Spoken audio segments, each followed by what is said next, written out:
est-ce que vous aimez la parole? Oui. Moi, j'aime la parole. Non, prédicateur, non, calme. Nous allons lire la parole de Dieu. Un roi. Chapitre 19.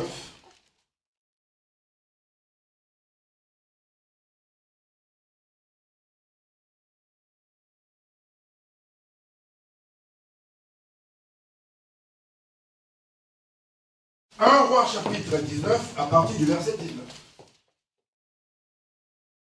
Avec votre permission, je lis la parole. Élie partit de là et il trouva Élisée, fils de Shaphat, qui labourait. Il y avait devant lui 12 paires de bœufs et il était avec la 12e. Élie s'approcha de lui et il jeta sur lui son manteau. Élisée, quittant ses bœufs, courut après Élie et dit, « Laisse-moi embrasser mon père et ma mère, et je te suivrai. » Élie lui répondit, « Va et reviens, car pense à ce que je t'ai fait. » Après s'être éloigné d'Élie, il revint prendre une paire de bœufs qu'il offrit en sacrifice avec l'attelage des bœufs. Il fit cuire leur chair et la donna à manger au peuple. Puis il se leva, suivit Élie et fut à son service. Est-ce que quelqu'un peut dire Amen? Amen. Prenez place s'il vous plaît. J'aimerais que vous acclamiez le Seigneur très très fort. Bon, je vais vous demander, après avoir prêché, nous allons faire quelque chose. Il faut qu'on achète un pupitre. Vous avez ça? D'accord. Hein, il faut amener ça. Parce que pour mettre mon iPad, ma Bible, il faut amener. S'il n'y avait pas ça, on allait acheter. D'accord? Il faut qu'on honore le Seigneur. Il n'y a pas de jour où on doit mettre, non. Tous les jours, que ce soit mardi, si vous avez étude biblique, c'est l'excellence. Amen. Amen. Ok. 1 Roi chapitre 19, le verset 19. J'ai introduit mon message par ce passage. La Bible dit, quand vous lisez le chapitre 19, un grand homme comme le prophète Élie, l'homme qui a fait descendre le feu, qui a tué au moins 850 prophètes, même le roi le craignait. La Bible nous dit, après avoir tué les 850 prophètes, le roi Akab va aller relater à sa femme ce qui s'était passé. Et la femme du roi Akab, Jézabel, dit, je jure par les dieux, ce que Élie a fait à mes prophètes, si demain il a sa tête sur son cou, c'est que je ne suis pas Jézabel. Et lorsque la reine a parlé, on a rapporté ce que la reine avait dit, et ça a poussé l'homme de Dieu à rentrer dans une dépression profonde. Et lorsqu'il a appris, il a décidé de sauver sa vie. Il a fui. La Bible nous dit que Élie va marcher, il va aller sur la montagne d'Horeb, et Dieu va le rencontrer là-bas, et le Seigneur va lui poser la question, que fais-tu? Que fais-tu là? Qu'est-ce que tu fais?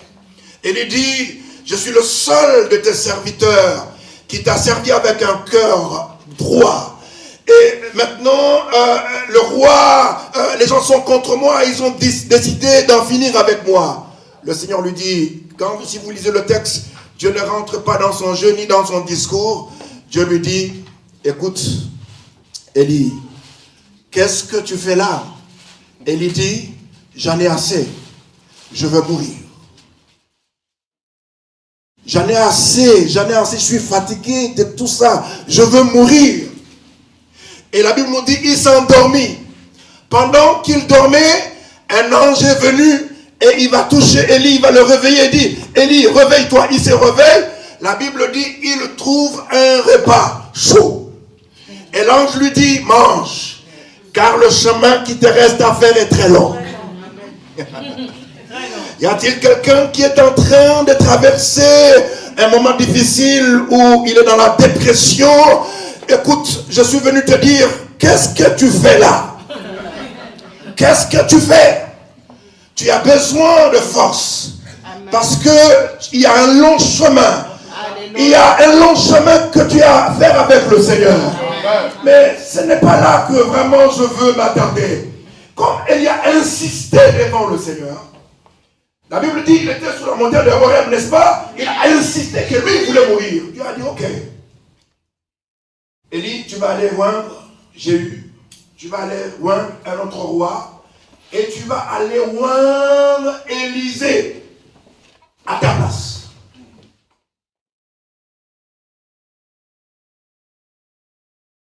On commence à se comprendre un peu. Il dit, tu vas voir Élisée à ta place. Et Élie, quand il descend, il va, il fait ce que le Seigneur lui a demandé. Il loin Jéhu, il loin un autre roi. Et la Bible nous dit, pendant qu'il marchait, il alla vers Élisée. Ce qui est étonnant, c'est qu'Élisée n'était pas dans une église. Élisée n'était pas en train de jeûner et de prier. Élisée n'était pas sur une montagne en train de chercher Dieu. La Bible dit qu'Élisée était dans son champ, en train de labourer. Et c'est là où Élie plutôt va venir le trouver. Et ce qui me touche, c'est que aujourd'hui, quand on observe un petit peu le ministère, il y a un problème. Un problème. Moi, ça me dérange. Vous ne pouvez pas être le matin évangéliste et puis le soir, vous êtes prophète. Moi, ça me dérange un petit peu. Aujourd'hui, les gens, ils essaient même de donner de l'argent pour qu'on puisse les nommer. Écoutez-moi, en lisant la Bible, j'ai découvert que Élisée a reçu 2 types de tuniques, 2 types de manteaux. 2. Il n'a pas reçu seulement un seul manteau, mais il a reçu 2. Je vais vous expliquer tout à l'heure. Et Élie le trouve en train de labourer, c'est-à-dire qu'il était en train de faire le champ. Élie ne parle pas, il prend son manteau, il jette sur lui. Et quand Élisée prend le manteau d'Élie, il court après lui et il lui dit, je comprends l'acte que tu viens de poser. Mais ça me demande beaucoup. Ça me demande beaucoup. J'ai beaucoup de choses à régler rapidement là. Par rapport à ce que je viens de comprendre, il y a des choses que je dois régler. Écoutez, le terme de mon message cet après-midi, il n'y a que ceux qui comprennent. Il n'y a que ceux qui comprennent qui demandent plus. Si vous n'avez pas compris, vous ne pouvez pas demander plus. Et ce qui fait la différence, c'est la compréhension. Écoutez-moi mes amis. Tu n'as pas besoin d'imiter quelqu'un d'autre. Tu n'as pas besoin d'être la photocopie de quelqu'un d'autre. Il suffit seulement que tu trouves ta place, que tu trouves ton couloir et que tu fasses ce que Dieu attend de toi. Est-ce que quelqu'un m'entend? Aujourd'hui, nous voyons des gens qui essayent d'imiter d'autres personnes. Je ne suis pas complexé par rapport aux Américains. Je ne suis pas complexé par rapport aux Nigérians. Le plus important, c'est que je découvre mon appel, mon couloir, et que je trace mon chemin. Et que le nom du Seigneur soit béni. La Bible dit, Élisée a compris. Il a compris. C'est la compréhension qui lui a poussé de courir après l'homme de Dieu et de lui dire, j'ai quelque chose à faire. Une information que je dois vous donner, c'est que Élisée, quand il s'approche d'Élie, il lui dit, je dois aller embrasser mon père et ma mère. Amen. Il n'a pas dit je vais aller embrasser mon pasteur. Il a dit je vais aller embrasser mon père. Amen. Vous ne pouvez pas avoir une vie équilibrée si vous n'avez pas eu une vie familiale équilibrée. La plupart des gens qui créent des problèmes dans les églises, ce sont les gens qui ont eu une vie déséquilibrée et ils amènent leurs problèmes dans l'église.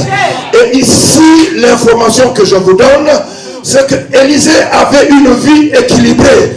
Il avait une relation équilibrée avec son père. Il connaissait son père. Même si vous êtes là ce matin, moi-même j'étais bâtard. Mais le jour où j'ai donné ma vie à Jésus, Dieu est devenu mon père. J'ai eu une vie équilibrée. Est-ce que vous m'entendez? Celui qui comprend fait la différence. Celui qui comprend demande demande plus.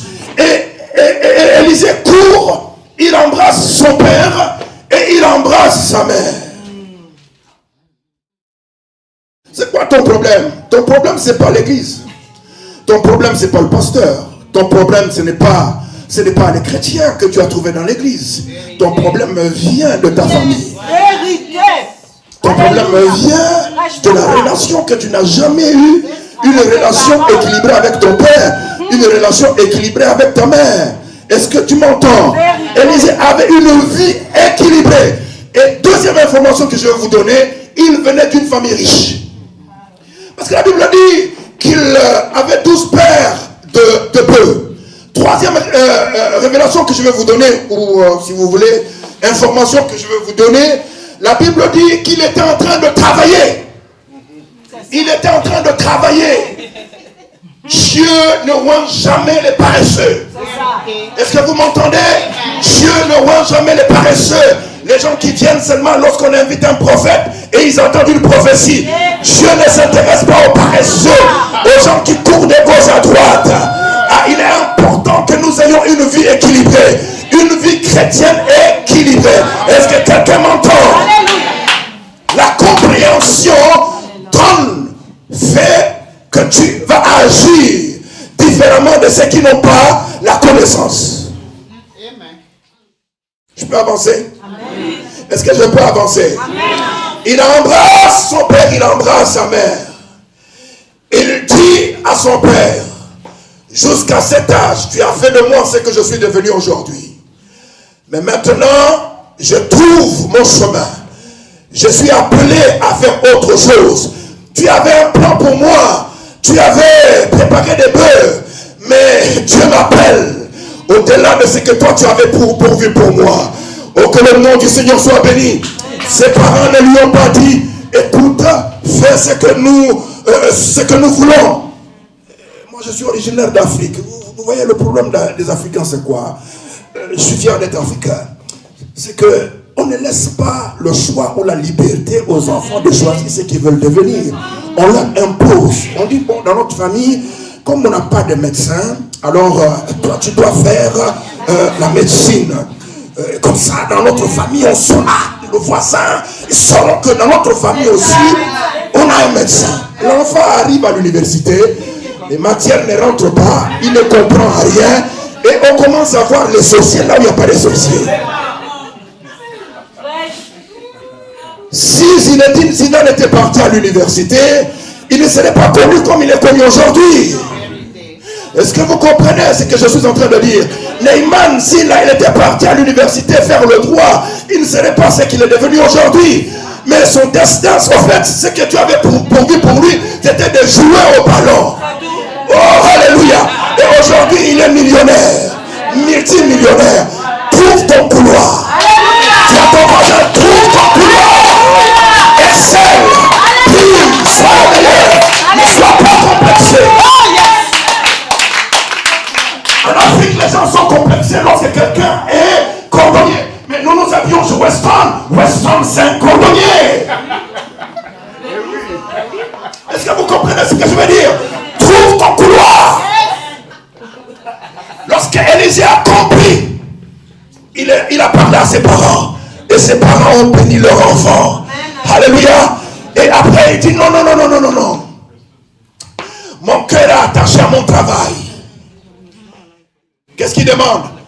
Il prend les bœufs. Il dit, là où se trouve ton trésor, c'est là où sera ton cœur. Je ne veux pas que quelque chose me ramène. Quand je vais commencer à courir, quelque chose me rappelle, mais tu as des bœufs, tu n'as pas nourri. Est-ce qu'on s'occupe bien de tes bœufs? Écoute, tu en avais 12 pères. Il fallait peut-être les tripler, avoir plus que ça, et devenir un grand monsieur. Il dit non. Il prend, il tue, il prend même l'attelage, il fait le feu, il invite ses amis. Ça veut dire qu'il avait non seulement une famille équilibrée, mais il avait une relation avec les autres, une relation équilibrée. Ce n'était pas un homme conflictuel. Des fois, il y a des gens, Jusque-là, ils ne sont pas encore mariés parce que c'est des gens à problème. Ton futur fiancé ou ta future épouse, c'est peut-être au travers d'un contact, d'une relation, d'une amie ou d'un ami, on t'invite à un anniversaire et tu rencontres le futur époux de ta vie ou de ta future épouse. Mais on est conflictuel. Partout où on passe, on crée des problèmes. À la maison, des problèmes. À l'église, des problèmes. Au travail, des problèmes. Ah, trouve ton couloir. Celui qui comprend, il demande plus. Est-ce que vous m'entendez? Élisée a compris. Et il a dit, il faut que je règle ça, qu'il n'y ait plus rien qui peut m'attacher, qui peut me ramener en arrière. Quatrième information que je peux vous donner, c'était quelqu'un, Élisée n'était pas quelqu'un qui commençait quelque chose en route et il s'arrêtait. Lorsqu'il commençait quelque chose, il allait jusqu'au bout. Ce sont ces choses-là qui ont attiré le regard de Dieu sur lui. Il ne parlait pas en langue. Et toi, tu travailles dans un hôtel, tu n'arrêtes pas de voler les savons. Tu n'arrêtes pas de voler des draps. Tu n'arrêtes pas de voler des serviettes. Mais à l'église, tu chantes à la chorale. Tu chantes Alléluia. Quand on dit lever les mains, tu as du mal à lever les mains. Mais Dieu n'est pas seulement dans cette salle. Dieu, il est partout. Il est omniprésent. Où que tu sois, Dieu est là. Dieu sait tout. Dieu voit tout. Nous parlons d'un Dieu que nous ne connaissons pas. Est-ce que quelqu'un peut dire Amen? Alors, ce que je veux dire dans mon introduction, c'est que lorsque Élisée a compris, Élie lui jette le manteau. Mais ce manteau signifie quoi? Un appel authentique. Oh yes! Le premier manteau qu'Élisée a reçu, c'était un appel authentique. Amen. Il y a des gens qui ont été nommés et il y a des gens qui ont été appelés par Dieu. Lorsque tu as été nommé par quelqu'un, c'est quelqu'un peut te révoquer. Mais lorsque tu es appelé par Dieu, personne ne peut te révoquer. Ah, celui qui dit Amen le reçoit. Je dis bien celui qui dit Amen le reçoit. Mes amis, le problème ce n'est pas d'avoir un titre, mais le problème c'est d'avoir un contenu. Quel est le message que Dieu t'a donné? Oh, que le nom du Seigneur soit béni. Élisée, il a reçu ce manteau, cet appel, cette couverture. La Bible dit, il a décidé de suivre Élie et d'être à son service. Maintenant, je vais vous dire quelque chose. Vous savez, lorsque vous préparez une prédication, il y a l'introduction, il y a le développement et il y a la conclusion. Qu'est-ce que je veux dire? Est-ce que vous savez pourquoi vous êtes dans cette église? Est-ce que vous savez pourquoi Dieu vous a placé à côté de l'apôtre Williams? Parce que si vous ne comprenez pas le pourquoi Dieu vous a placé à ses côtés, mes amis, il serait presque impossible de lui être en bénédiction et d'être en bénédiction pour son ministère. Beaucoup de gens ne comprennent pas. Ils sont comme des moutons. Allons à gauche, ils vont à gauche. Allons à droite, ils vont à droite. Allons devant, ils vont... Non! Le temps que nous vivons, chacun de nous doit connaître la voix de son berger et le suivre malgré les difficultés, malgré les combats. Les combats ne manqueront jamais. Nous vivons un temps difficile où les charlatans, les sorciers, les gens qui lisaient entre les mains des gens, on ne les retrouve plus au bord du marché, ni dans le métro. Et aujourd'hui, ils sont devenus prophètes. Ils se sont donnés un autre type. Ils ne parlent pas de Jésus. Ils passent leur temps à devenir le couleur de sous-vêtements des femmes. Mes amis, écoutez-moi bien. Ne soyez pas impressionnés parce qu'on a dit que j'étais prophète. Je prophétise en prêchant la parole. Est-ce que quelqu'un m'entend? Je prophétise en prêchant la parole. Les gens tournent de gauche à droite. Je vous invite à rester ici, à comprendre pourquoi vous êtes là. Si vous ne comprenez pas, vous ne demanderez pas plus. Si vous ne comprenez pas, quand les difficultés viendront, vous quitterez l'église. Si vous ne comprenez pas, vous viendrez seulement pour le mariage ou pour la guérison. Et si la guérison n'arrive pas, vous risquez de partir. Si le travail n'arrive pas, vous risquez de partir. Si la maison n'arrive pas, vous risquez de partir. Élisée dit, plutôt Élie dit à Élisée, est-ce que tu comprends ce que je viens de faire? Hâte-toi, hâte-toi, hâte-toi. Élisée dit, j'ai compris, mais j'ai des choses que je dois régler.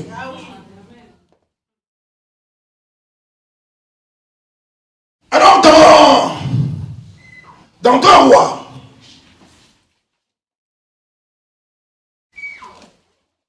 dans 2 rois, au chapitre 2, n'est-ce pas?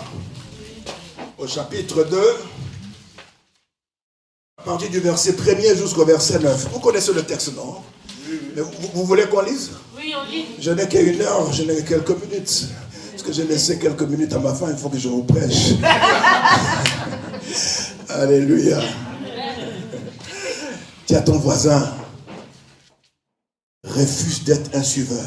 Amen. Trouve ton couloir. Amen. Il faut que tu trouves ta place dans cette église. Arrêtez de courir de gauche à droite. Arrêtez de courir de gauche à droite. Je peux me permettre de dire que je connais ce couple. Ils craignent Dieu, ils aiment Dieu, ils servent un Dieu vivant. Je vous le dis parce que les gens sont devenus tellement cupides. Restez ici. Est-ce que quelqu'un me comprend? Restez ici, trouve ta place. Ne reste pas croisé, les bras croisés. Dieu ne s'intéresse pas aux paresseux. Parce que Dieu lui-même c'est un travailleur. Pendant 6 jours Dieu a travaillé. Et le 7e jour Dieu se reposa. Ce qui a attiré l'attention, le regard de Dieu. Élie était dans l'intimité avec Dieu, en train de parler avec Dieu. Il dit, moi je suis fatigué de tes affaires là, où aujourd'hui ça va, et aujourd'hui les gens t'acclament, ils sont avec toi, demain ils te critiquent. Ah, trop, c'est trop, moi je préfère mourir, arrêter cette affaire. Dieu dit, bon, comme toi-même tu as décidé, moi je ne voulais pas écouter ton ministère, comme toi-même tu as décidé, va oindre Élisée à ta place. Ça veut dire que cette place n'était pas pour Élisée, mais c'était la place d'Élie. Mais pour prendre cette place, il y a des choses que nous allons apprendre ce matin. Amen.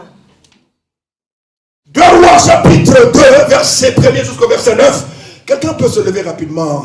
Je demande à mon apôtre, avec tout le respect. Lisons la parole de Dieu.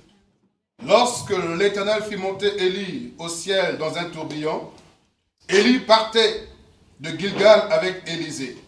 Élie dit à Élisée, reste ici, je te prie, car l'Éternel m'envoie jusqu'à Bethel. Élisée répondit, l'Éternel est vivant et ton âme est vivante, je ne te quitterai point. Et ils descendirent à Bethel. Les fils des prophètes qui étaient à Bethel sortirent vers Élisée et lui dirent, sais-tu que l'Éternel enlève aujourd'hui ton maître au-dessus de ta tête? Il répondit, je le sais aussi, taisez-vous. Voilà. Élie lui dit, Élisée, reste ici, je te prie, car l'Éternel m'envoie à Jéricho. Il répondit, l'Éternel est vivant et ton âme est vivante. Je ne te quitterai point. Et ils arrivèrent à Jéricho. Les fils des prophètes qui étaient à Jéricho s'approchèrent d'Élisée et lui dirent, sais-tu que l'Éternel enlève aujourd'hui ton maître au-dessus de ta tête? Il répondit, je le sais aussi, taisez-vous. Élie lui dit, reste ici, je te prie, car l'Éternel m'envoie au Jourdain. Il répondit, l'Éternel est vivant et ton âme est vivante, je ne te quitterai point. Et ils poursuivirent tous deux leur chemin. 50 hommes d'entre les fils des prophètes arrivèrent et s'arrêtèrent à distance vis-à-vis, et eux deux s'arrêtèrent au bord du Jourdain. Alors, Élie prit son manteau, le roula et en frappa les eaux, qui se partagèrent ça et là, et ils passèrent tous deux à sec. Lorsqu'ils eurent passé, Élie dit à Élisée, demande ce que tu veux que je te fasse pour toi, avant que je ne sois enlevé d'avec toi. Élisée répondit, qu'il y ait sur moi, je te prie, une double portion de ton esprit. Amen. Quelqu'un peut dire amen? Amen. Je dis, si quelqu'un peut dire amen. Amen. Eh oui. connaît la première femme de Sarkozy? Comment elle s'appelait? Cécilia. Parce que elle avait... Bon, c'était sa femme qu'on connaissait, qu'on a connue officiellement. Revenons à la parole. Amen. 2 Rois chapitre 2 à partir du premier verset jusqu'au verset... le premier verset jusqu'au verset 9. Élisée reçoit le manteau de son appel. Il dit, si je m'arrête là, je risque d'être comme tout le monde. Il faut que j'aille plus loin. Jusque-là, le Dieu que je connais, d'ailleurs je ne le connais pas, c'est lui qui m'a choisi, c'est lui qui m'a vu pendant que j'étais en train de labourer mon champ, et c'est lui qui a envoyé son prophète. Moi, je ne le connais pas. Il faut que je me mette au service de cet homme parce que lui connaît le Dieu qui lui a parlé.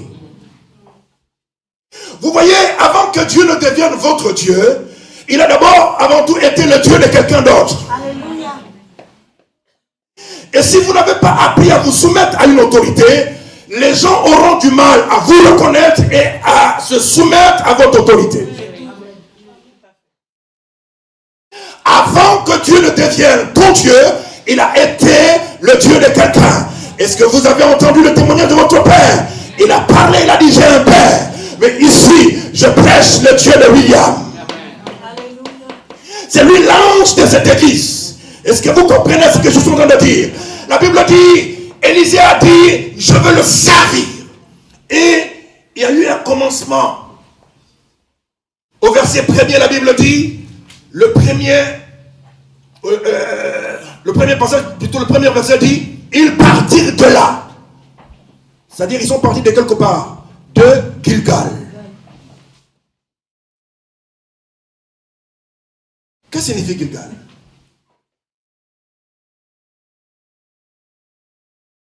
Lorsque l'Éternel fit monter Élie au ciel, dans un tourbillon, Élie partait de Gilgal avec Élisée. La Bible dit, Gilgal occupe une place symbolique importante dans l'histoire d'Israël. Gilgal est l'endroit où les Israélites ont traversé le Jourdain pour rentrer à Canaan. Après 4 siècles d'exil en Égypte, c'est par Gilgal que Dieu a permis pour la première fois. C'est-à-dire, c'était la porte d'entrée. Oh, j'ai dit c'était la porte d'entrée. Après avoir souffert pendant plus de 430 ans, c'est que Dieu leur avait promis. La porte d'entrée, c'était à Gilgal. Je dis à quelqu'un ce matin, cette église ne sera jamais une source de malédiction, mais une source de bénédiction. Si tu peux comprendre seulement comment tu es rentré dans cette église, quand tu es arrivé, comment tu étais sans papier, sans travail, sans mariage, rempli de démons, la sorcellerie. Les gens voulaient te donner la nourriture la nuit. Tu es arrivé dans cette église, la porte d'entrée, n'est-ce pas? Alléluia. Tu as écouté l'évangile qui a été prêché. Jésus est rentré dans ta vie. Il a chassé les ténèbres dans ta vie, dans ta maison, dans ton couple. Dieu t'a restauré. Il ne faut pas que tu oublies. Comme Élie dit à Élisée, n'oublie pas le geste que je viens de poser. N'oublie pas. On oublie souvent d'où l'on vient, comment on est arrivé, comment on a commencé. On oublie. L'homme est tellement ingrat. Tellement. Mais Gilgal, c'était une porte d'entrée, n'est-ce pas? Ils ont souffert pendant 40 ans. Ils ne mangeaient que la manne. C'est à Gilgal qu'Israël a mangé du fruit frais, du bio, de la terre promise. Ils rentrent, non seulement ils rentrent dans la terre promise, mais ils commencent à manger du bio. Alléluia. Oh, alléluia. Écoutez-moi, mes amis, en dehors de Jésus, il n'y a rien de bon. Je dis bien, en dehors de Jésus, il n'y a rien de bon. La vraie réussite, c'est quand on a compris que sans Dieu, on n'est rien. il y a toujours un départ. Même les athlètes, ils peuvent se retrouver à 15. Même s'il y aura un champion, mais il y a toujours un départ. Ils commencent toujours au même niveau. Mais il y a toujours un qui se distingue. La compréhension de ce que je vais enseigner ce matin va te permettre d'évoluer, va te permettre de te distinguer, va te permettre d'aller loin. N'oublie pas d'où tu viens. N'oublie pas qui t'a aidé. N'oublie pas qui a prié pour toi. N'oublie pas qui a été à tes côtés. N'oublie pas qui t'a supporté. N'oublie pas celui qui t'a ouvert la porte quand tu es arrivé en France. N'oublie pas celui, tu as dormi sur son canapé jusqu'à user son canapé. Ce n'est pas parce qu'aujourd'hui tu as acheté un pavillon que tu peux oublier d'où tu viens. N'oublie pas. C'est lui qui t'a aidé à écrire la lettre pour que tu envoies pour trouver du travail. N'oublie pas. C'est lui qui t'a présenté Jésus. N'oublie pas, mon ami, n'oublie pas. C'est pour la première fois que tu as entendu l'évangile, que tu as reçu l'évangile. N'oublie pas. C'est à Gilgal que les enfants, les mâles, ont été circoncis comme signe d'appartenance à leur Dieu. Et voyez-vous, pendant qu'ils étaient circoncis, ils pouvaient être attaqués. Parce qu'ils sortaient d'Égypte et que les Égyptiens les poursuivaient et les gens qui étaient tout autour de d'eux ou qui entendaient qu'ils étaient en route, ils avaient peur d'être envahis par les enfants d'Israël. Et quand ils arrivent à Gilgal, Dieu dit, vous devez vous circoncire pour montrer que vous m'appartenez. Et vous allez remarquer quand vous lisez la Bible, pendant que tous les hommes étaient circoncis, aucune armée, aucun homme, même pas les moustiques n'ont pas osé s'attaquer à eux. Pourquoi? Parce qu'ils dépendaient totalement de Dieu. Oh mon ami, si tu penses que ton travail, c'est ton travail qui fait que tu sois en bonne santé, c'est ton travail qui fait que tu payes toutes tes factures, je te dis, tu te trompes toi-même. Dépends totalement de Dieu. Quand je dis dépends totalement de Dieu, c'est-à-dire tu ne peux pas être dans une église où on te prêche et tu ne payes pas ta dîme. Tu es un voleur.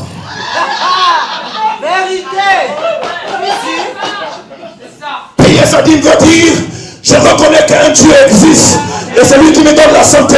C'est lui qui a fait qu'il y a des Français clochards dormant dans la rue plutôt, excusez-moi. Et même moi, c'est par la grâce de Dieu, je suis en bonne santé, je peux me réveiller le matin, je peux aller au travail. C'est Dieu-là, il a sa part dans ce que je fais. Oh, que le nom du Seigneur soit béni. Gilgal, c'est un lieu de sacrifice, préféré pour administrer la justice. Même le prophète Samuel, plusieurs fois, il a eu à faire des sacrifices, c'était à Gilgal. Mes amis, quand nous venons à Dieu, nous ne venons pas seulement pour prendre, mais nous venons pour nous sacrifier, pour accomplir Romains chapitre 12, qui dit offrez à Dieu votre corps comme un sacrifice vivant. Quand il fait froid, le froid nous dit reste à la maison, mais nous défions le froid, nous défions la neige. Je vais aller à l'église parce que Dieu m'a gardé le lundi, il m'a gardé le mardi, il a gardé ma famille, et le dimanche c'est le seul jour où je dois aller le célébrer. Amen. Vous ne venez pas pour le pasteur, vous ne venez pas pour moi, mais vous venez pour vous-même. Gilgal, c'est le lieu où Dieu a décidé d'enlever l'opprobre, la honte, l'esprit de la confusion. Josué chapitre 5, le verset 9 dit, l'Éternel dit à Josué, aujourd'hui, j'ai roulé de dessus vous l'opprobre de l'Égypte. Et ce lieu fut appelé du nom de Gilgal jusqu'à ce jour. Est-ce que quelqu'un m'entend? Oh, je prophétise comme l'apôtre l'a dit, que le mois de mars, je suis celui qui introduit le mois de mars. Et je dis à quelqu'un, si tu comprends, ta vie va changer. Si tu comprends, ton langage va changer. Si tu comprends, ton environnement va changer. Le plus important, c'est que tu comprennes. Si tu es encore en vie et que tu es là, c'est Dieu veut que tu sois là. Ce n'est pas un hasard. Il ne faut pas qu'on te force de venir à l'église. Il ne faut pas qu'on te force pour lire la Bible. Il ne te faut pas qu'on te force pour prier. Et non, ça doit faire partie de ta vie normale. À Gilgal, Dieu dit, j'ai décidé la honte, l'opprobre, tout ce qu'on vous a fait. On vous a confondu avec les autres. Les Égyptiens vous considéraient comme étant un peuple maudit. Mais ici à Gilgal, je décide d'enlever l'opprobre, la honte, la confusion. Je prophétise sur ta vie ce matin. Je déclare qu'il y a un nouveau départ. Dieu décide d'enlever l'esprit de confusion. Dieu décide d'enlever l'esprit de honte. Dieu décide d'enlever l'esprit de célibat. Dieu décide d'enlever l'esprit de mari de nuit qui te tourmente, qui t'empêche de dormir. Ce matin, il y a un nouveau départ. Est-ce que je parle à quelqu'un? Je dis ce matin, il y a un nouveau départ pour ton couple. Il y a un nouveau départ pour ta relation avec ton mari qui ne t'a jamais honoré, qui ne t'a jamais respecté, qui ne t'a jamais mis à sa place. Ce matin, selon conformément la parole de Dieu, Dieu décide. Il dit à Josué, je décide d'enlever l'opprobre, d'enlever la honte. Est-ce que quelqu'un peut faire comme moi? Enlève prophétiquement ce manteau de honte, de dette, de crédit, d'instabilité. Dieu enlève cela. C'est lui qui fait cela, il le reçoit. Je dis bien, reçois ton miracle au nom de Jésus. C'est vous.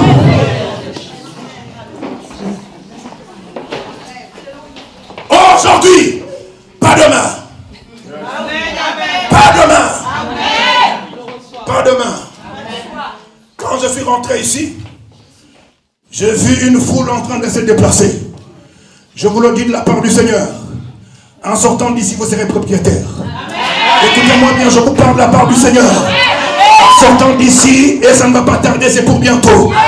Il y a un miracle en route pour vous. Je dis bien, il y a un miracle en route pour vous. Je dis, il y a un miracle en route pour vous. Je vous le dis au nom de Jésus. Vous sortirez de cette salle pour être propriétaire. Si vous sortez de cette salle pour être locataire, ne sortez pas. Parce que ainsi parle le Seigneur. Celui qui t'y amène le reçoit. Celui qui t'y amène le reçoit. Dieu décide ce matin de rouler l'opprobre, d'enlever la honte. Oh, il est le même. Hier, aujourd'hui, éternellement. Ce Dieu n'a pas changé. Il va enlever le masque de la confusion. Il va enlever le masque de la confusion. Je le déclare ce matin au nom de Jésus. Est-ce que vous pouvez vous asseoir? Oh, que le nom du Seigneur soit béni. C'est à Gilgal. C'est à Gilgal. C'est à Gilgal qu'on a érigé le monument lorsque les enfants d'Israël traversèrent à sec. Dieu va dire, ramassez les 12 pierres et placez ces 12 pierres comme symbole. C'est-à-dire, lorsque la génération future vous poseront la question, à quoi ça sert cet hôtel? Vous leur dira, hein, Dieu nous a fait traverser à sec.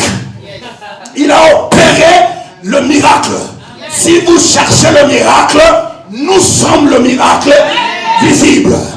Et c'est pour cela dans l'évangile, dans le Nouveau Testament, lorsque Jésus rentre à Jérusalem et que la prophétie s'accomplit, les femmes enlèvent leur pagne. C'est là où je découvre que du temps de Jésus, les femmes portaient des pagnes. Les femmes enlèvent leur pagne et elles étalent leur pagne par terre. Jésus commence à marcher, n'est-ce pas? Il était sur l'âne.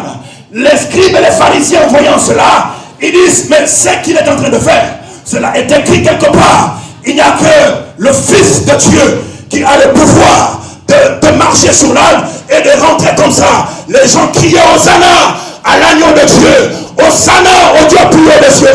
La Bible dit, lorsque ces gens criaient, ils ont dit, les pharisiens ont dit, demande à toutes ces femmes et tes disciples de se taire. Demande-leur de se taire. Parce que toi, tu n'es qu'un homme. Tu ne mérites pas que les gens s'inclinent devant toi. Jésus se retournant, il le regarde.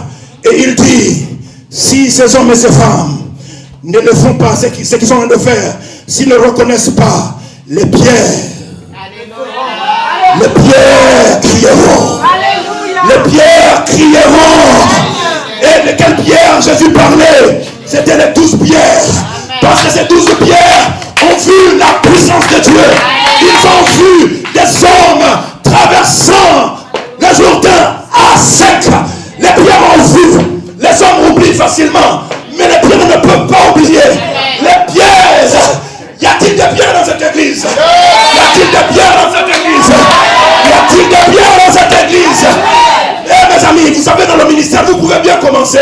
À un moment donné, les mêmes personnes qui vous ont applaudi, les mêmes personnes vous accusent de devenir magicien ou sorcier. Apôtre William, si Dieu peut susciter des pierres, comme ta fille qui vient de Londres, lorsque tu as commencé le ministère, elle était là, et quand elle arrive à Paris, elle rentre à la source. C'est parce qu'elle a compris.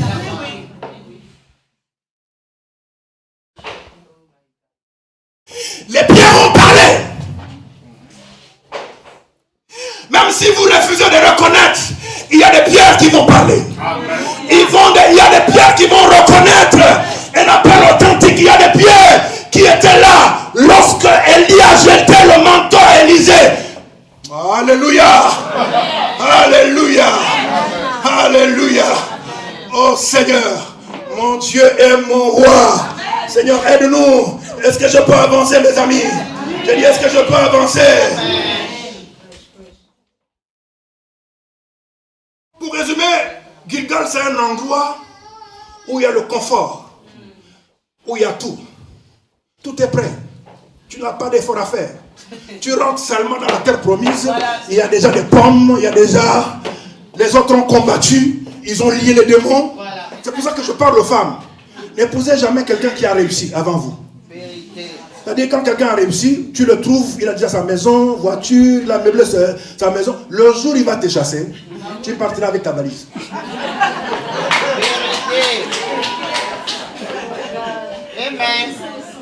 Il ne faut pas envier quelqu'un qui a déjà réussi. Commence la vie à zéro avec ton époux. Achetez la chaise, fourchette, assiette, matelas, drap. Le jour où il va chercher à te chasser, tu lui diras, hé mon ami, n'oublie pas que nous avons commencé ensemble. Les fauteuils là on l'a acheté ensemble. Le drap là on l'a acheté ensemble. La télé là on l'a acheté ensemble. Ensemble nous partirons. Quand je t'ai connu, tu étais en sandales. Maintenant que tu as une belle voiture, tu veux m'amener où? Je ne partirai pas.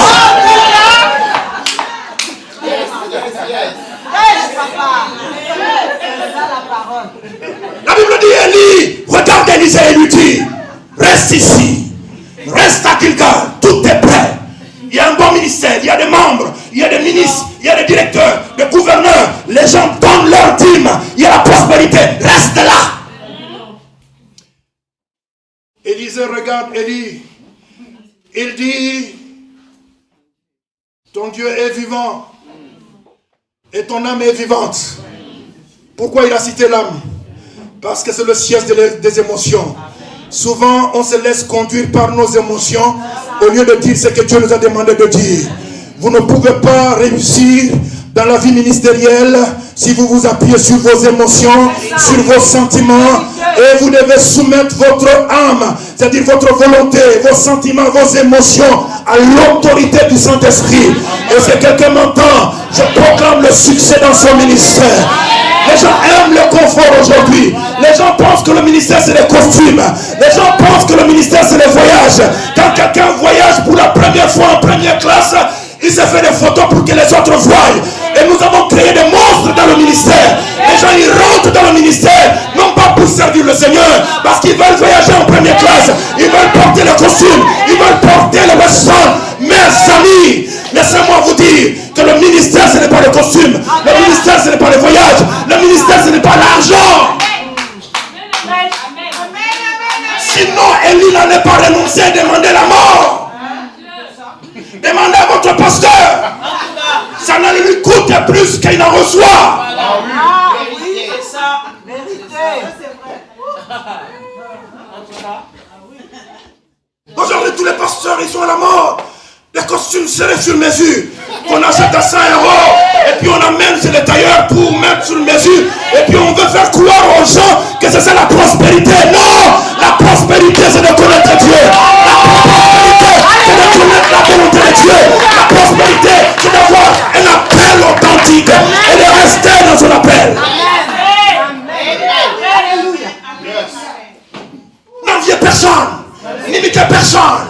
Restez dans votre couloir.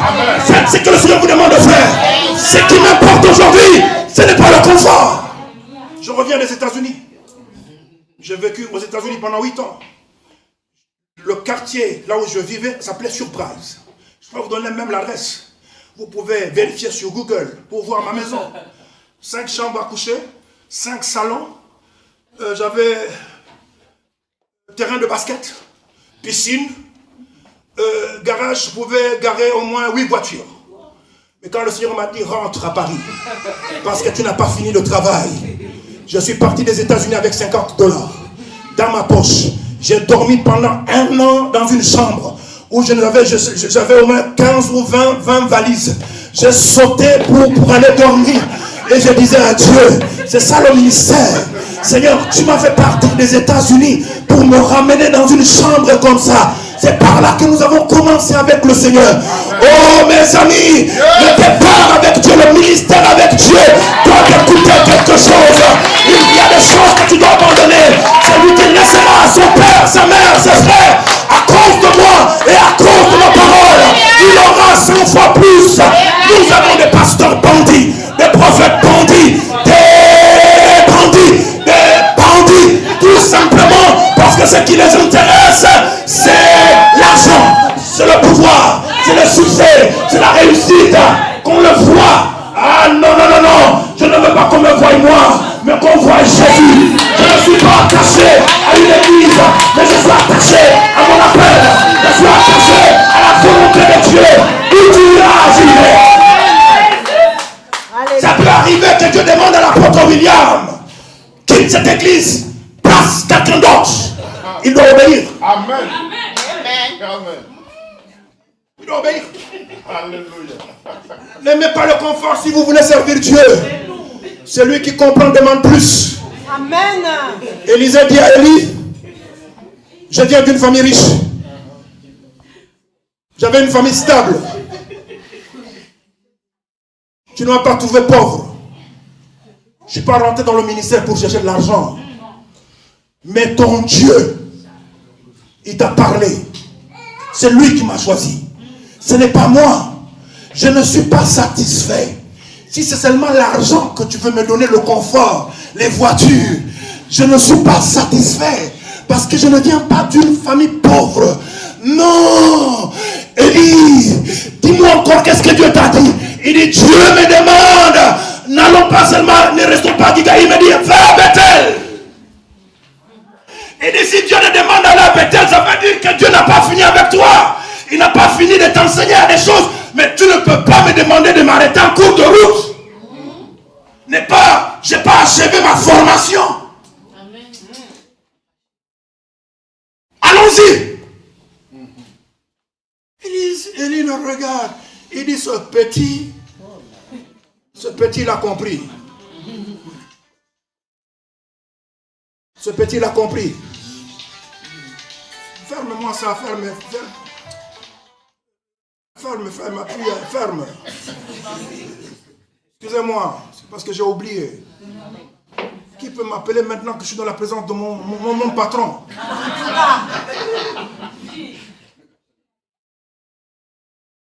Dis à ton voisin, tu n'es pas encore arrivé. Tu savais. C'est que Dieu prépare pour toi. C'est qu'il y a devant toi. Tu ne vas pas compliquer ta vie. Tu ne vas pas t'embourber. Tu ne vas pas te mêler de n'importe quoi. Tu ne vas pas te mélanger avec n'importe qui. Le meilleur est devant. Dis à ton voisin, avance. Dis à ton voisin, avance. Le meilleur est devant toi. Le meilleur est devant toi. Élie dit à Élisée, reste ici, je te prie, car l'Éternel m'envoie jusqu'à Bethel. Élisée répondit, l'Éternel est vivant et ton âme est vivante. Je ne te quitterai point. Et ils descendirent à Bethel. Bethel avait aussi une signification symbolique importante pour Israël. Bethel veut dire la maison de Dieu. C'est le centre religieux du royaume du nord d'Israël. Dans la période où Élie et Élisée ont exercé leur ministère, maison de Dieu. Est-ce que tu sais que Dieu veut faire de ton corps son temple, son habitation? Est-ce que tu le sais?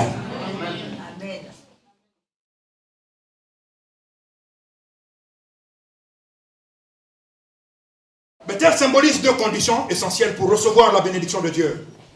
La première des choses, la vision. Et la deuxième, la soumission. Dis à quelqu'un, tu vas mourir pour rien, tu vas te fatiguer pour rien en cherchant à imiter les autres.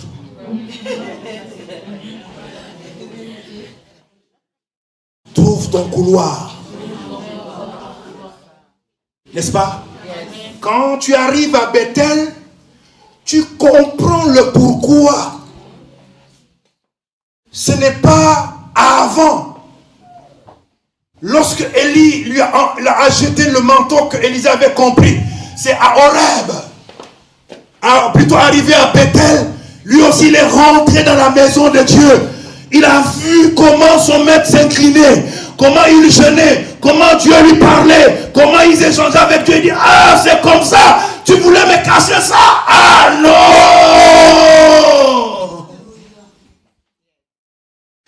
Il y a des choses que vous ne pouvez pas apprendre dehors. Est-ce que quelqu'un m'entend? Il y a des choses que vous ne pouvez pas apprendre si vous êtes loin de vos parents spirituels. Il faut les déranger. N'allez pas chez eux pour voir maman Rachel. Est-ce qu'elle a bien préparé sa maison? Est-ce que vraiment c'est bien aménagé? Il a oublié la paire de chaussettes de son mari. Et puis venir colporter. Allez, appelez pour qu'ils transmettent, pour qu'ils partagent avec vous. Et ce qu'ils ont appris de Dieu. Oh, alléluia. Beaucoup de nos chrétiens, on refuse qu'ils viennent dans nos maisons. Parce que quand ils viennent, c'est pour prendre des choses et aller colporter. Et on dit, bon, ok, nos relations avec vous, ça s'arrête à l'église. Alléluia, amen, bonjour, au revoir.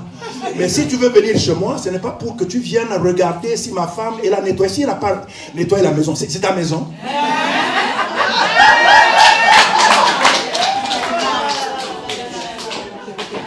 Toi, tu viens chercher mon Dieu, non? C'est dans la maison de Dieu qu'on apprend. Tu vois comment l'homme de Dieu s'incline, comment il adore Dieu, comment il répand son cœur devant le Seigneur. Tu l'observes. Là, tu ne fais pas comme lui, tu observes. Dans l'observer, tu as l'école.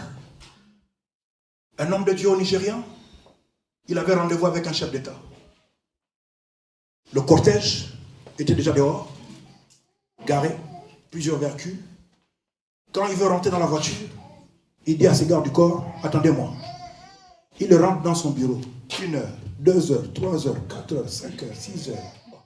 Il y a quelque chose qui s'est passé. Allons vite. Il trouve l'homme de Dieu, il était âgé. Il a prié jusqu'au lendemain. Il était 10 heures quand il est rentré. Il a fini la prière, il était 10 heures le lendemain. Il termine, il dit Alléluia, Amen. Bon, mais nous sommes en retard, on doit partir aller voir le président. Il dit non. C'était hier. Tu viens de passer 24 heures à genoux. Un homme comme ça. Je dis, un homme comme ça. Est-ce qu'il a besoin d'un président? Non. En Corée du Sud, j'ai eu le privilège d'aller plusieurs fois en Corée du Sud. Le président coréen appelle à l'église de Yonggi-sho. Son assistant prend le téléphone. Le président dit, passe-moi ton pasteur. Il dit, non, le pasteur, il a un rendez-vous, il a une réunion importante. Il dit, mais quelle réunion importante? Dis-lui que le président de la République le cherche. Il dit, monsieur, je vous dis, lorsqu'il va terminer cette réunion, il va vous rappeler. Voilà. L'assistante raccroche le téléphone. Et le soir, quand l'homme de Dieu finit, l'assistante dit à son pasteur, il dit, le président de la République vous a appelé. Il dit, ok, je vais l'appeler plus tard. Le soir, calmement, l'homme de Dieu décroche le téléphone, il appelle. Puis le président lui pose la question, il lui dit, mais attends, je suis le président de la République, j'ai appelé, ton assistante m'a dit que tu étais dans une réunion importante, tu étais avec qui a plus que moi? Yonggi-sho lui répond, j'étais avec le Créateur, c'est lui qui t'a créé, c'est lui mon patron, quand je suis en communion avec lui, plus personne ne peut rentrer dans mon intimité, plus personne ne peut m'empêcher, plus rien n'existe. Vous voyez, notre relation, c'est une relation déséquilibrée. Parce que tout part de la relation que nous avons eue avec nos parents. On rentre à l'église avec des portables. Même quand on est en jeûne et prière, on regarde. Maman parce qu'elle avait promis une offrande spéciale. Tu pries. Tu regardes. Tu regardes. Mais l'argent que la maman va te donner, c'est 100 €. Est-ce que toi, tu vaux 100 €? Est-ce que c'est le 100 € qui va changer ta vie? Qui a ton voisin? C'est lui qui comprend, demande plus.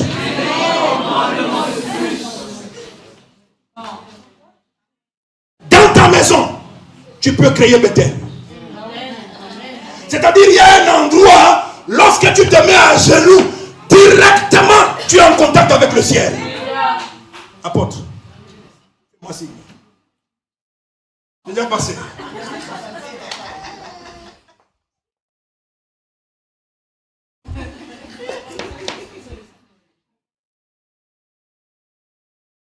Je veux clôturer en disant ceci. Il est important que tu puisses comprendre pourquoi tu es dans ce pays. Pourquoi tu es dans cette église.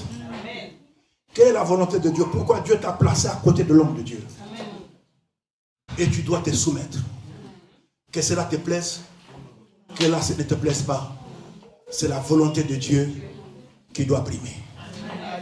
Élisée ne s'arrête pas seulement à Bethel, mais il dit, l'homme de Dieu lui dit, Dieu m'envoie à Jéricho.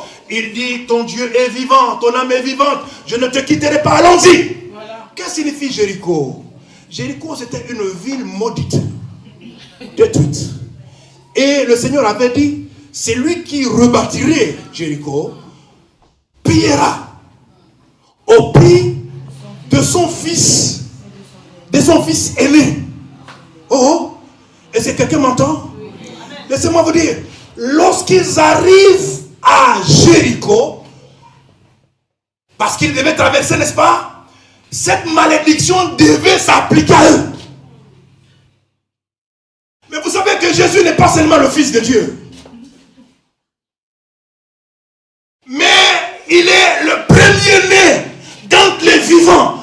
Parce que Jésus est mort. Il a payé le prix. Peu importe la malédiction qui a été prononcée sur ta famille, sur toi, sur ton mari, sur tes enfants, et que quelqu'un devait mourir. Je suis venu déclarer ce matin en disant personne ne mourra. Personne ne mourra. Parce qu'il y a quelqu'un qui a accepté de payer le prix, d'aller sur la croix et de dire sur la croix, tout est accompli. Est-ce que quelqu'un m'entend? Je dis la malédiction sur Jéricho est annulée. La malédiction prononcée sur ta vie est brisée. Tu vas commencer quelque chose et tu vas le terminer. Tu vas commencer le travail et tu en mangeras les fruits. Je prophétise au nom de Jésus. Alléluia.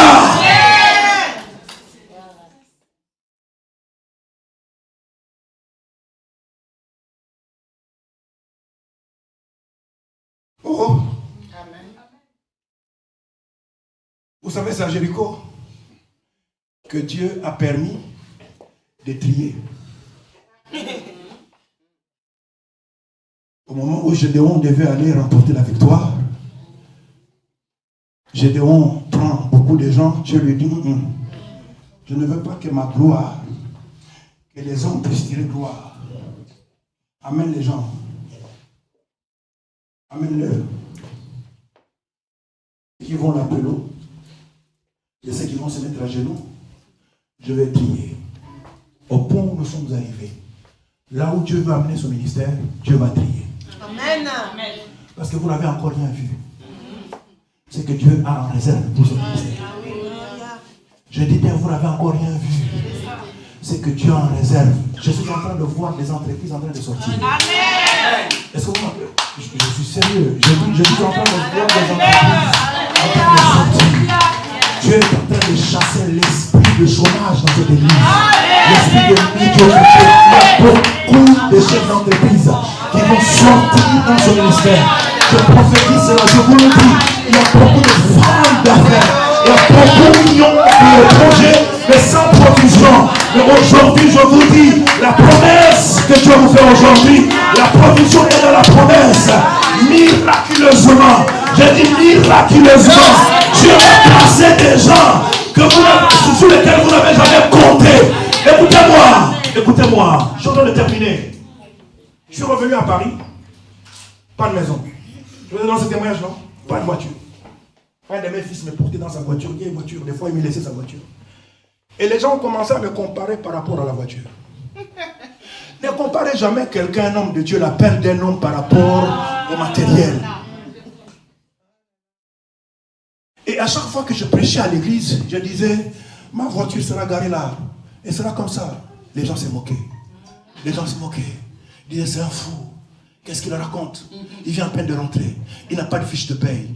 Il n'a rien. Il y a 3 jours que j'avais dit, ça s'est réalisé. Alléluia! Et Dieu s'est servi de quelqu'un sur qui, quand tu le regardes, tu ne peux même pas t'imaginer. Je suis parti chez Mercedes. Pas une voiture d'occasion. 0, 0, 0. C'est-à-dire, je suis le premier à rentrer dans le véhicule. Quand je rentre dans le véhicule, je dis, ça c'est pas mon véhicule, mais c'est pour toi. Alors quand l'apôtre m'a appelé, il dit, mais tu prendras Uber. J'ai dit, ok, je serai mon propre chauffeur. Je suis venu dans ma propre voiture. Qui m'a donné cette voiture? Jésus. Mes amis, le miracle que tu attends, Dieu ne va pas utiliser les gens sur qui tu comptes. Dieu va utiliser des gens qui sont, quand tu le regardes, tu ne peux même pas t'imaginer que Dieu peut passer par cette personne pour te bénir. J'appelle ce miracle dans ta vie. Je dis bien, j'appelle ce miracle dans ta vie. Les gens qui ont le cœur disposé, je les appelle dans ta vie. Au nom puissant de Jésus-Christ de Nazareth. Écoutez mes amis, restons debout et permettez-moi de terminer. Permettez-moi de terminer, apôtre. Permettez-moi de terminer. La Bible dit, ils arrivent à Jéricho au Jourdain, n'est-ce pas? Quand ils arrivent au Jourdain,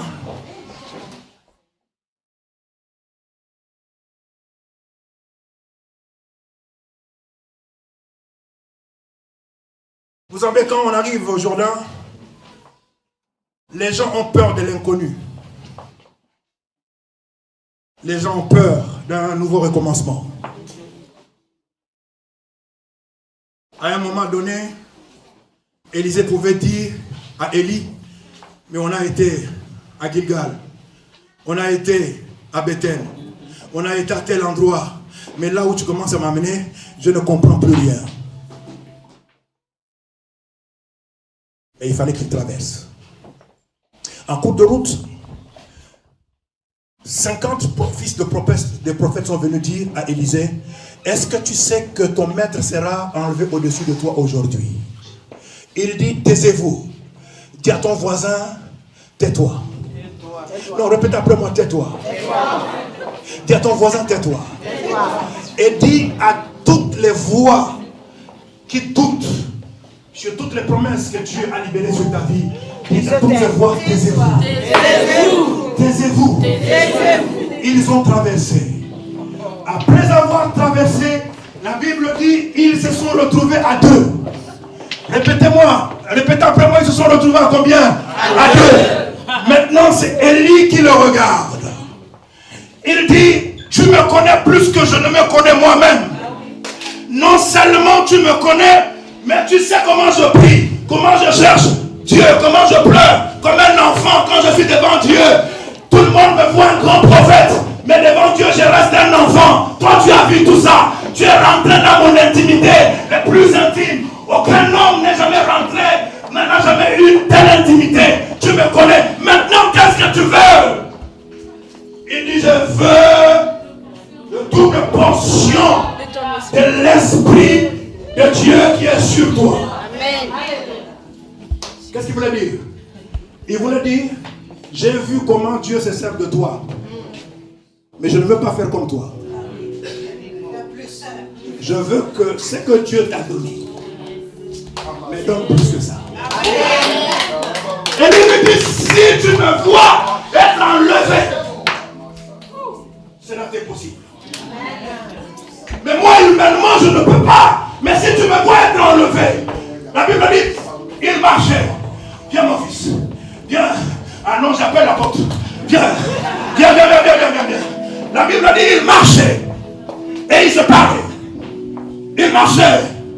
Et il se parlait. Élie est en train de lui révéler le dernier secret dans son ministère. Il lui a parlé de ses points forts. Il lui a parlé de ses points faibles. Il a dit, malgré que j'étais respecté, reconnu, les gens me craignaient, les gens ont vu comment j'ai tué le prophète. Mais devant les femmes, je suis un peureux. C'est la peur qui m'a amené à fuir, à quitter le ministère. Ne fais pas comme moi. N'aie pas peur des femmes. Ne tremble pas. Dis-leur la vérité. Résiste-les. Résiste-les si tu veux voir. C'est que moi, je suis en train de perdre. Ce que tu veux te donner. Apprends au travers de mes erreurs. Pendant qu'il parlait à son fils, la Bible dit, à un moment donné, il y a quelque chose qui va les séparer. Que les problèmes ne vous séparent pas de votre pasteur. Mais que ce soit l'appel de Dieu. Que ce soit un voyage.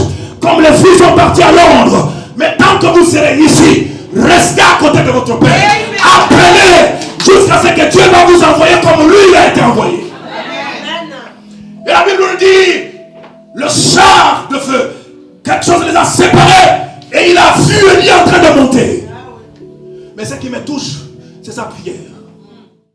Les 50 prophètes disaient, tu sais que ton maître sera enlevé. Mais lui, il ne crie pas, mon maître, mon maître. Il crie, mon père, mon père. Si tu n'avais pas un bon cœur, tu ne serais pas venu et faire ce que tu avais fait. Tu pouvais peut-être cacher, Dieu t'avait parlé et tu pouvais retarder mon appel parce que je devais prendre ta place. Il y a des serviteurs de Dieu comme ça.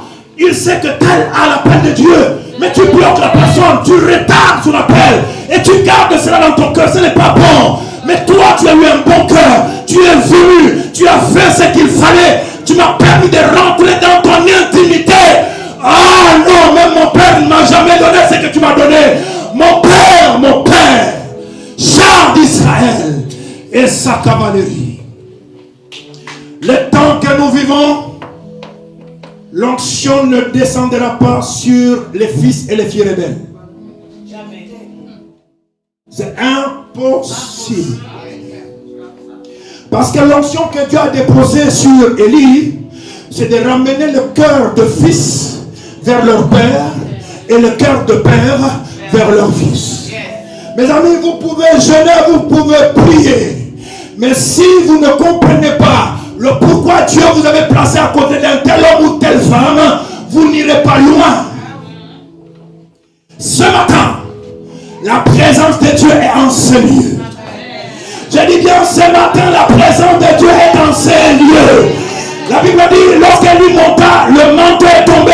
Élie enlève son manteau, il déchire et il prend le manteau d'Élie et il s'avance vers le Jourdain. Il ne prie pas en son nom. Il dit, où est le Dieu d'Élie? Où est le Dieu d'Élie? J'ai appris de lui, je l'ai vu frapper et l'eau s'est divisée en deux. Maintenant, ce Dieu-là, il n'est pas encore mon Dieu, mais c'est encore son Dieu. Où est-il? Car lorsqu'il a frappé l'eau, le Jourdain se sépara en deux. La Bible dit, lorsqu'il traversa, les 50 qui le découragèrent, ils étaient là. Ils étaient là. Et qu'est-ce qu'ils ont constaté? Lisez le texte. Ils ont remarqué, ils ont dit, le gars qui était parti et le gars qui revient, l'esprit d'Élie repose sur lui. Lève ta main. Ouvre vos yeux, ouvre vos yeux, ouvre. Viens, viens avec ta femme. Je ne vais pas prier sur l'église.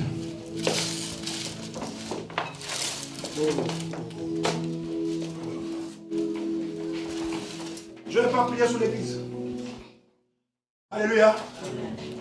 Je vais prier pour eux. Amen. Poussez-vous. Enlevez-moi ça.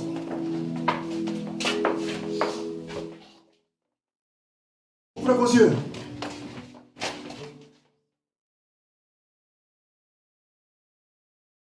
Tu as été obéissant. Malgré les difficultés, le combat que ton père a eu. Je n'ai jamais vu écrire quoi que ce soit sur Facebook. Là où ton père s'est arrêté, je demande 100 fois plus que ça. Amen. Je vois une grâce sur ton ministère. Je dis, je vois une grâce sur ton ministère. Je vois le drapeau d'Haïti. Dieu va amener les Haïtiens dans ton église. Ce n'est pas une église des Africains ou une église limitée. Je dis, je vois des gens venir d'Haïti. Je les vois se sentir bien, se développer. Mais parmi ces gens, il y a des gens que tu dois former dans le domaine de la délivrance. Au fait, Dieu est en train d'élever ton ministère. Si tu restes pasteur de cette église, tu freines, tu bloques le ministère. Dieu est en train de t'élever. Tu dois commencer l'école du ministère, parce qu'il y a beaucoup d'hommes et de femmes dans ce ministère qui sont appelés par Dieu et qui doivent rentrer dans leur ministère. Tu verras les 5 ministères t'accompagner. Oh, n'envie pas. N'envie pas. N'envie pas des autres. C'est rien par rapport à ce que... Reste fidèle. Reste fidèle. Je dis bien reste fidèle. Dieu a vu comment tu travailles. Même tu prends de ton argent pour que l'œuvre de Dieu avance. Dieu voit ça. Comment tu te sacrifies. Comment tu travailles dur. Dieu voit ça. Levez les mains. Moi je vais prier sur leur couple. Et les dons qui sont enfuis en vous vont se développer. Je dis bien, les dons qui sont enfuis en vous vont se développer. Je dis bien, les grâces qui sont sur vous vont se développer. Mais les déclencheurs, c'est leur prière. Ce n'est pas moi, Dieu m'a mandaté pour prier pour eux. Restez ici, mes amis, je vous le dis, restez ici. Dieu va vous surprendre, vous partirez d'ici propriétaire.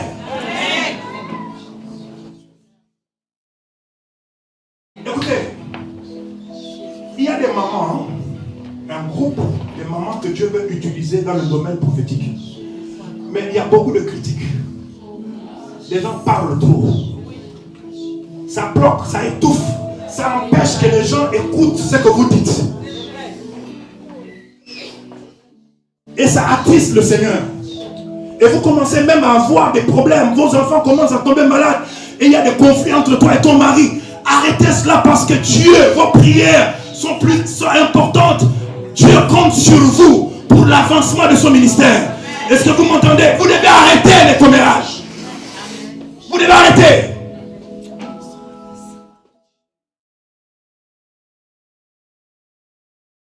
Tu as dit, si vraiment c'est un prophète de Dieu, je veux qu'il me dise.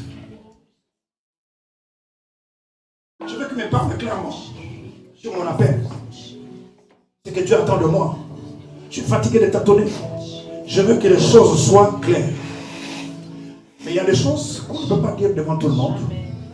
L'Esprit de Dieu me dit, je vois le chiffre 17. Le 17 entre en jeûne pendant 3 jours. C'est ce que tu m'entends? Entre en jeûne pendant 3 jours. Bois de l'eau. Et quand tu vas terminer ce jeûne appel, elle te donnera mon numéro. Tu vas voir quelque chose d'extraordinaire va se passer dans ta vie. Et si vraiment c'est un prophète de Dieu, qui ne parte pas sans avoir dit quelque chose sur ma vie. Mais ce que Dieu veut te dire, il ne veut pas que tout le monde soit au courant. Pour que ça ne crée pas la jalousie. Et Dieu t'appelle dans sa présence. Et il va te parler clairement. Tu as eu beaucoup de problèmes. Les jalousies tout autour de toi. L'incompréhension. Et ça, Dieu ne veut plus exposer ta vie en public. Dieu veut te dire des choses. Alléluia. Est-ce qu'Élisée avait envoyé quelqu'un? Ou c'est Dieu qui avait parlé à Élie pour qu'il aille moindre Élisée? Amenez un pagne, amenez un pagne. Est-ce qu'il y a de l'huile ici? Ah, supportez-moi, même si vous terminez tard. Si la salle, on doit ajouter de l'argent, on va ajouter. Mettez-vous à genoux ici. Amenez le pagne, amenez le pagne. Trouvez-moi un pagne, s'il vous plaît. Maman, amène même ton écharpe. L'onction va descendre là-dessus.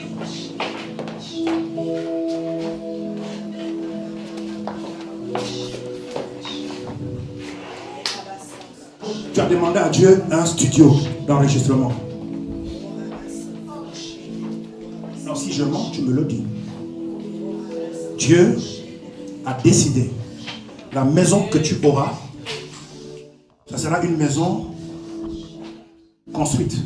C'est-à-dire, vous allez acheter un terrain sur lequel vous allez bâtir. Et en dessous, il y aura un studio. Il n'y aura pas que le studio seulement. Vous êtes des développeurs. Vous avez la capacité de développer des affaires. C'est-à-dire des idées. En tant que consultant. En dehors de ce studio, je vois une maison à 3 étages. À 3 étages. Et vous aurez vos bureaux. Vous n'aurez plus à vous déplacer pour aller travailler ou louer. Tout sera à la maison. Tout sera à la maison. Oh, alléluia. Que le nom du Seigneur soit béni. Que le nom du Seigneur soit béni. Est-ce que vous pouvez diriger vos mains vers ce couple? Je vois Dieu en train de libérer le mariage. Je vous le dis, nous sommes au mois de mars, n'est-ce pas? Avant la fin du mois, avant la fin de l'année, il va y avoir au moins 7 mariages qui seront célébrés ici. Je vous le dis au nom de Jésus. Au moins 7 mariages qui seront célébrés ici. Préparez-vous. D'ailleurs, tu as déjà acheté ta robe. Tu l'as déjà acheté et tu prophétises chaque soir sur cette robe-là. Bientôt, tu vas la porter. Celui qui dit Amen, il le reçoit. Je dis bien, celui qui dit Amen, il le reçoit. Levez vos mains et ouvrez vos yeux. Qu'est-ce que je demande à Dieu? Je demande que la grâce de Dieu qui est sur cet homme, à chaque fois qu'il priera sur vous, que Dieu vous libère. Qu'il y ait une accélération dans l'exercice de vos dons, de votre appel. Je prie pour lui et lui priera pour vous. Si vous êtes malade aujourd'hui, vous serez guéri. Levez vos mains, dirigez vos mains, commencez à prier en langue.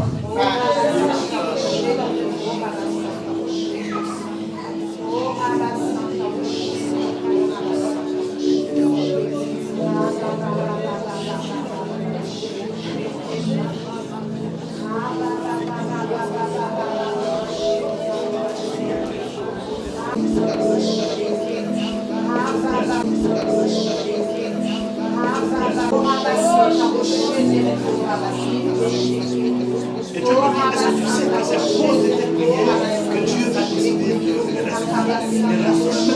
parce que tu te comprends, tu prends une enfant.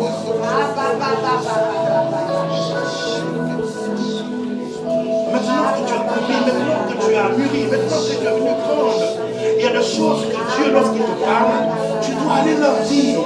Tu fais ta part. Il y a des choses que Dieu aura de faire. Le Seigneur permettra. C'est-à-dire quand tu chantes, tu libères les grâces de Dieu.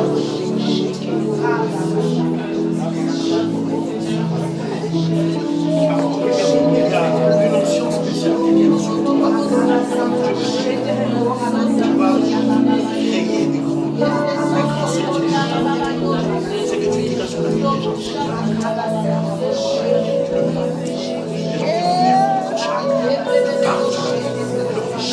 Radicalement. Et il y a une charge dans la maladie du cœur. Je décide